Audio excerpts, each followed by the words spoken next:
பெரியார் ராமரை வச்சு அரசியல் பண்ணணும்னு நினைச்சவங்களும் தமிழ்நாட்டுல தோத்துட்டாங்க. ராமசாமியை எதிர்த்து அரசியல் பண்ணணும்னு நினைச்சவங்களும் ஈரோட்டில் தோத்துட்டாங்க. 52 வருஷம் ஆகுது அவர் இறந்து போய். ஆனா இன்னைய வரைக்கும் தமிழ்நாட்டு அரசியல முடிவு பண்றது பெரியார் தான். அப்படி இந்த ராமசாமி என்ன பண்ணிட்டாரு அப்படின்வாங்க. இந்தியாவிலேயே தமிழ்நாட்டில் மட்டும் தான் பேருக்கு முன்னாடி ஜாதியை போட்டுக்கிற வழக்கமே கிடையாது. ஆனா சட்டமன்றத்துல தீர்மானம் நிறைவேற்றல. இந்திய அரசியல் சட்டத்துல பேருக்கு முன்னாடி ஜாதியை போட்டது தப்புன்னு சொல்லல. ஆனா ஒவ்வொருத்தரும் அதை கடைபிடிச்சிட்டு இருப்போம். அது காரணம் 1929 செங்கல்பட்டு மாநாட்டுல இனிமேட்டு பேருக்கு நடிக்க ஜாதியை யாரும் பயன்படுத்தக்கூடாதுன்னு சொல்லி ராமசாமி எனும் நான் இன்று முதல் என் பேருக்கு நடிக்க அந்த ஜாதி பட்டத்தை திறக்கிறேன்னு சொல்லிட்டு அவரை தொடர்ந்து சவுந்தரபாண்டியன், அதுக்கப்புறம் நடேசன் மாதிரியான பல்வேறு தலைவர்கள் தங்களுடைய பேருக்கு நடிக்க ஜாதியை தூக்கி போட்டாங்க. அதனுடைய விளைவு தமிழ்நாட்டில் இருக்க ஒவ்வொரு இளைஞரும் இன்னைக்கு பேருக்கு முன்னாடி டிகிரியை போட்டுப்பாங்களே தவிர ஜாதி போட்டுக்க மாட்டாங்க. அதையும் தாண்டி நீங்க போடுவீங்கன்னா அது அசிங்கப்பா. இருந்தாலும் பெரியார் கொஞ்சம் ஓவர் ரேட்டட் தான் அப்படின்வாங்க.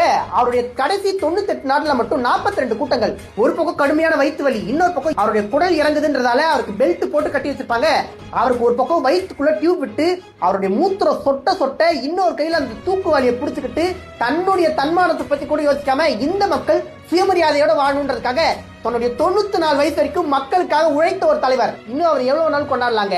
வெடிகுண்டை விட மோசமானது இந்த வெங்காயம் தான். அதனாலதான் பிஜேபியால தமிழ்நாட்டுக்குள்ள காலை வைக்க முடியல.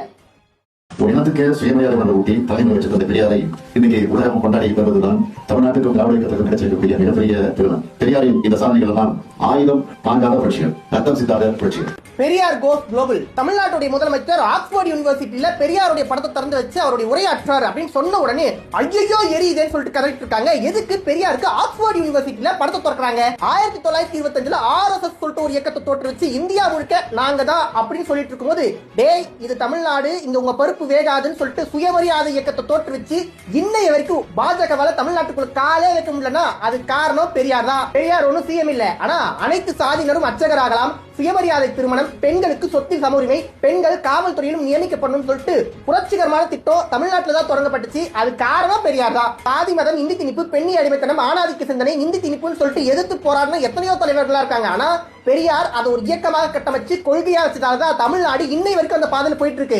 நம்ம முதலமைச்சர் காசு கொடுத்து இந்த ஃபங்க்ஷன் நடத்திப்பாரு. டேய் ஆக்ஸ்போர்ட் யூனிவர்சிட்டியுடைய சென்ட் அந்தோனி காலேஜ் அபிஷியலா நடத்தப்பட்ட கருத்தரங்கம் கேம்பிரிட்ஜ், டெக்சாஸ், ஹார்வர்ட் மாதிரியான மிகச்சிறந்த யூனிவர்சிட்டில இருந்து வந்த மிகச்சிறந்த பேராசிரியர்களால 2 நாள் நடத்தப்பட்ட மிகச்சிறந்த கருத்தரங்கம். இப்ப தெரியுதா பெரியார் மண்ணுன்னு ஏன் சொல்றோன்னு? பெரியாரே மண்ணுதான் அப்படின்னு தோணுச்சுன்னா மண்டையில் ஏதோ கோளாறு, போய் செக் பண்ணிக்கோங்க.